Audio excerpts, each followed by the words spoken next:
भगवान शिव के जन्म के बारे में कई कहानियां प्रचलित हैं। भोलेनाथ का जन्म कब हुआ, कहाँ हुआ, किस प्रकार हुआ, इस बारे में पुराणों में अलग अलग बातें कही गई हैं। भगवान शिव के जन्म से जुड़ी ऐसी ही एक कहानी है। शिव पुराण में लिखा है कि भगवान शिव स्वयंभू हैं, यानी उनका जन्म अपने आप ही हुआ है। वहीं विष्णु पुराण में बताया गया है कि भगवान विष्णु के माथे से निकलते तेज से शिव की उत्पत्ति हुई थी और उनके नाभि से निकलते हुए कमल से ब्रह्मा जी का जन्म हुआ था। दूसरी ओर शिव पुराण यह कहता है कि एक बार की बात है जब भगवान शिव अपने घुटने मल रहे थे और उससे निकले मैल से विष्णु जी का जन्म हुआ।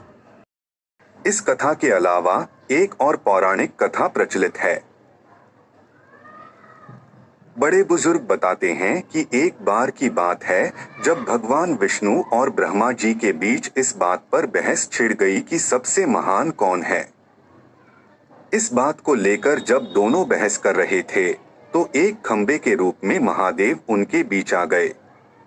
वो दोनों इस रहस्य को समझ नहीं पाए और तभी अचानक एक आवाज आई जिसने कहा कि जो भी इस खंबे का छोर ढूंढ लेगा वही सबसे महान कहलाएगा।